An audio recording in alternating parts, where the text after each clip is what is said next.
তো প্ৰথম কথাটো হ'ল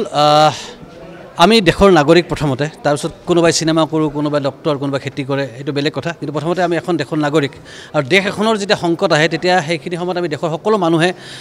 আসলে সেই পৰিস্থিতিটো মোকাবিলা কৰাৰ কাৰণে একলগ হৈ থাকিব লাগে আৰু আমি নাভাবোঁ যে এইখিনি সময়ত আমি চিনেমাৰ কথা পাতিব পৰা এটা পৰিৱেশত আছোঁ কিন্তু আমি এইটোও জানো যে অতি সোনকালে আমাৰ ভাৰতবৰ্ষৰ সেনাবাহিনীৰ ওপৰত আমাৰ আস্থা আছে আমাৰ নেতৃত্বৰ ওপৰত আমাৰ বিশ্বাস আছে যে আমি জানো যে অতি সোনকালে পৰিস্থিতি ভাল হ'ব আৰু যেতিয়াই ভাল হ'ব তেতিয়াই লগে লগে আমি কেছটো নগেন আকৌ ৰাইজৰ ওচৰলৈকে লৈ আহিম কেছটো নগেন হাঁহিবৰ কাৰণে বনোৱা চিনেমা কিন্তু এইখিনি সময়ত সীমান্তত আমাৰ হৈ কোনোবাই যুদ্ধ কৰি আছে এইখিনি সময়ত আমি এইখন চিনেমা কৰি তেওঁলোকক আচলতে আমি নাভাবোঁ যে শ্ৰদ্ধা জনোৱা হ'ব আমি এই সময়ত আমাৰ চিনেমাখন স্থগিত ৰাখিছোঁ কিন্তু ভাল সময় অহাৰ লগে লগে আমি ঘোষণা কৰিম কেছটো নগেন আমি চাম একেলগে কাৰণ এইখন হাঁহিবৰ কাৰণে বনোৱা চিনেমা আৰু ভাল দিনতে আমি একেলগে এইখন চিনেমা চাই হাঁহিম এইখিনি সময়ত আমি সকলোৱে একগোট হৈ থকা উচিত আৰু খুব জৰুৰী কথা কিয়নো এইখিনি সময়তে বহুতে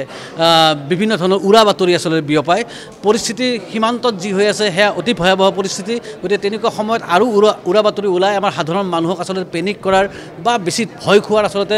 এইখিনি সময় নহয় এইখিনি সময়ত আমি ইজনে সিজনৰ কাষত থকা উচিত আৰু যাতে কোনেও ভুৱা বাতৰি মিছা খবৰ যাতে সামাজিক মাধ্যম বা ক'তোৱে বিয়পাই নিদিয়ে তাৰ বাবে সজাগ হৈ থকাটো প্ৰয়োজন দেশতকৈ চিনেমা ডাঙৰ নহয় বা তেনেকুৱা কথা নহয় আচলতে আমাৰ কাৰণেও যথেষ্ট কষ্টৰ কথা এটা আচলতে দেখিছোঁ যোৱা কেইদিনমানৰ পৰা দেশৰ পৰিস্থিতি খুব এটা ভাল নাছিলে কিন্তু যোৱা ৰাতিৰ পৰা দেখিছোঁ অকণমান যুদ্ধৰ পৰিৱেশটো আৰু বেছি বাঢ়ি গৈছে আমাৰ আচলতে চিনেমাখন আজি 9 মে আজি ৰিলিজ হোৱা কথা আৰু আমি একচুৱেলি চিনেমা হলত চিনেমা চাম বুলি আহি আছোঁ তাৰপিছতো আমি চিনেমাখন কেঞ্চেল কৰাৰ দৰে এটা কঠোৰ সিদ্ধান্ত এটা ল'বলগীয়া হৈছে মই পৰিচালক শ্ৰী ধনজিৎ দাস আৰু আমাৰ প্ৰডিউচাৰ খালেকুৰ জামান দা আৰু হামিদুল্লাহ দা তেওঁলোকে দেশক সন্মুখত ৰাখি নিজৰ স্বাৰ্থক পিছৰ ফালে ৰাখিছে আৰু তেনেকুৱা ক্ষেত্ৰত আমি আমাৰ চিনেমাৰ কলা কুশলীসকলেও কোনো কাৰণত তেতিয়াহ'লে তাতকৈ পিছুৱাই যাব নোৱাৰোঁ আমিও দেশৰ কাৰণে আগবাঢ়ি আহিব লাগিব দেশ প্ৰথম তাৰ পিছত যিকোনো শিল্পকৰ্ম হ'ব পাৰে আৰু যিখিনি সময়ত দেশক আমাৰ শিল্পীসকলৰ দেশৰ জোৱানসকলক আমাৰ শিল্পীসকলৰ সমবেদনাৰ বা সঁহাৰিৰ বা সাহসৰ দৰকাৰ হয় সেইখিনি সময়ত যিহেতু আমাৰ চিনেমাখনৰ নাম কেছটো নগেন এখন অকণমান ধেমেলীয়া ধৰণৰ চিনেমা তেনেকুৱা ধৰণৰ চিনেমাখন যদি আমি হলত লৈ আহোঁ হয়তো আমাৰ এই দেশৰ যিটো আমাৰ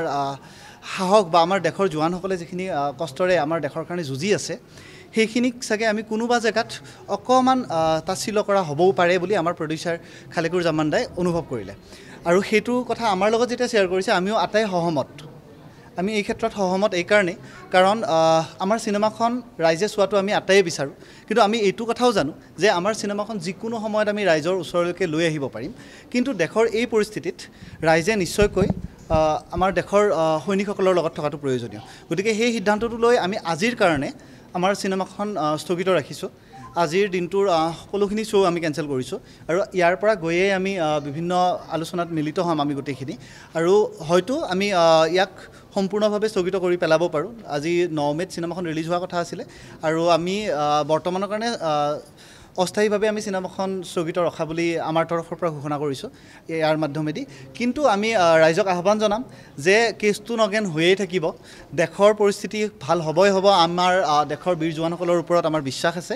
গতিকে দেশৰ পৰিস্থিতি অতি সোনকালে ভাল হ'ব আৰু আমি অতি সোনকালে আপোনালোকৰ ওচৰলৈকে কেছটো নগেনক লৈ আহিম পৰিস্থিতি ভাল হোৱাৰ লগে লগে আৰু এই ক্ষেত্ৰত আহিবলগীয়া বাকীখিনি চিনেমাৰ কথাও আছে তো কাকো অসুবিধা নোহোৱাকৈ আমি তেনেকুৱা ধৰণৰ আকৌ এটা প্লেনিং কৰিম আগতেও আমাৰ এইখন চিনেমাই অসমীয়া চিনেমাৰ স্বাৰ্থত দুবাৰকৈ পিছুৱাইছে গতিকে আজি দেশৰ এনেকুৱা বিপদাপন্ন অৱস্থা এটাত আমি এই চিনেমাখন ৰিলিজ কৰি আমাৰ এই গোটেই পৰিৱেশটোক আমি বিনষ্ট কৰিব বিচৰা নাই আৰু তাৰ বাবে আপোনালোককো ধন্যবাদ যে আপোনালোকে এই খবৰটো ৰাইজৰ মাজলৈকে লৈ যাব বিচাৰিছে আৰু ৰাইজকো ধন্যবাদ যে ৰাইজে এই পৰিস্থিতিটো বুজিব বহুতে টিকট কাটি থৈছিলে চিনেমাখনৰ প্ৰতি অভূতপূৰ্ব সঁহাৰি আছিলে আচলতে অহা 3 দিনৰ টিকট অলৰেডি বুক হৈ আছিলে তাৰপিছত তেনেকুৱা এটা ডিচিশ্যন লোৱাটো আমাৰ কাৰণে যথেষ্ট কষ্টকৰ আৰু যিসকল দৰ্শকে আমাক ইমান মৰম দি টিকটখিনি কাটিছিলে তেওঁলোকেও এটা প্ৰচেছৰ মাজেদি যাবলগীয়া হ'ব টিকটখিনি কেঞ্চেল হোৱাৰ ফলত কিন্তু তথাপি আমি তেওঁলোকৰ ওচৰত ক্ষমা ভিক্ষা মাগিছোঁ কিন্তু তাৰ পিছতো কৈছোঁ দেশ প্ৰথম শিল্প তাৰ পিছত আৰু আমি শিল্পক লৈ দেশক আগবাঢ়ি যাব লাগিব গতিকে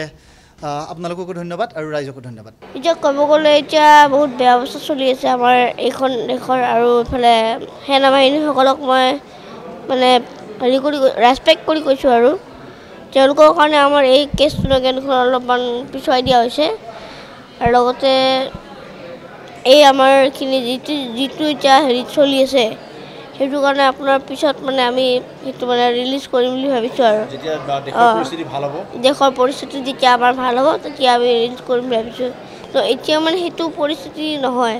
তো আৰু এই চিনেমাখন মানে হাঁহি উঠা চিনেমা ন তো সেইকাৰণে মানে আপোনাৰ এইটো মানে সেয়া নহয় আৰু তাৰপিছতহে আমাৰ মানে কেষ্টু নগেন ফিল্ম কেষ্টু নগেন টিমটো আমি এটা সেনা বাহিনীৰ লগত মানে জড়িত আছোঁ বুলি ধৰি লওক আপোনালোকে